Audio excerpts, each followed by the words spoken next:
The nuclear rhetoric in the Russia-Ukraine war is getting shriller. Now Russia has claimed that Ukraine is developing dirty bomb and there could be a provocation from the Ukrainian side. The Russian defense minister called up his Chinese counterpart and his Indian counterpart, Defense Minister and Raksha Mantri Rajnath Singh, yesterday as well, claiming that they are concerned about the situation and the possibility of the use of dirty bomb. Now, Rajnath Singh very categorically mentioned to him in that conversation, and remember, the phone call was made at the behest of Russia. That is what the Indian statement clearly pointed out, that the phone call was made because the Russian side had asked for it or requested for it. Rajnath Singh very clearly mentioned that there is no question of the use of nuclear option. This should not be resorted to by any of the side. India once again said that dialogue is the only way out of this war and this war needs to come to an end. But despite that, we have seen this rhetoric going up more so because we saw that there was a nuclear drills that were conducted by Russia yesterday, and we saw pictures coming in where Russian President Vladimir Putin himself was seen in the control room monitoring those drills.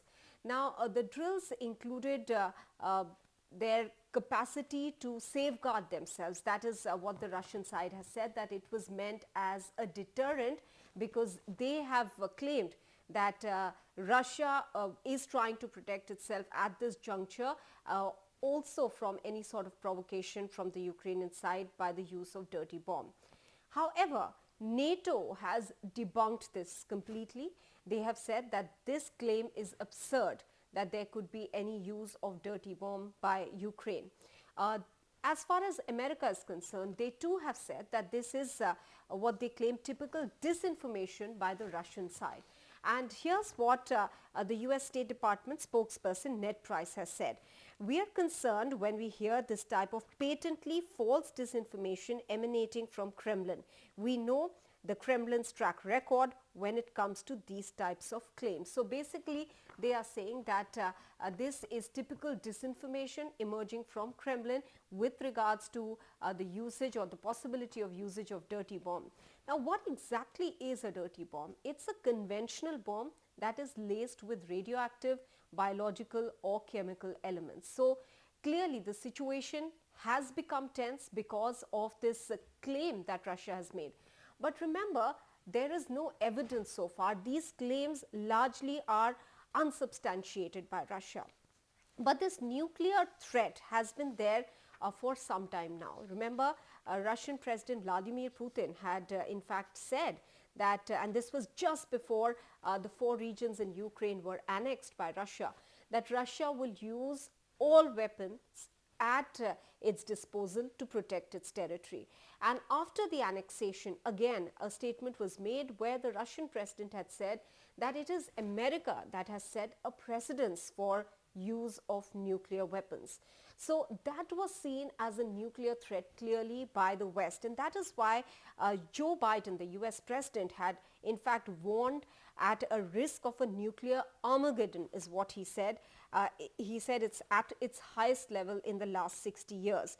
And he also said that Russian President Vladimir Putin was not joking when he warned that Moscow would use all means to defend itself, though the Russian side said that these statements should not be seen as Russia making any sort of nuclear threat. However, nonetheless, these statements have been coming for some time, and many experts point out that these are highly irresponsible statements to make. Meanwhile, let's take a look at the nuclear weapons themselves and what kind of capacity does Russia have. Now, it's very difficult to gauge exactly any country's nuclear arsenal, but there are some details that are in public domain and I'll put them out for you. First of all, nuclear weapons have existed for almost 80 years, and most countries say that that's only as a deterrent that they have that nuclear capacity. As far as Russia is concerned, according to the Federation of American Scientists, Russia has 5,977 nuclear warheads, the devices that actually trigger a nuclear explosion. though this includes about 1,500 which are retired or set to be dismantled. So that leaves us with about 4,500 or so, and most of these are considered strategic nuclear weapons, ballistic missiles, rockets that can target over long distances. So clearly the threat perception at this moment as far as nuclear capability or usage of nuclear weapons is concerned is extremely high, and this despite the fact that countries across the world and countries like India that have taken a neutral position in this war have been asking both sides to maintain restraint, and there is no question of the usage of nuclear options.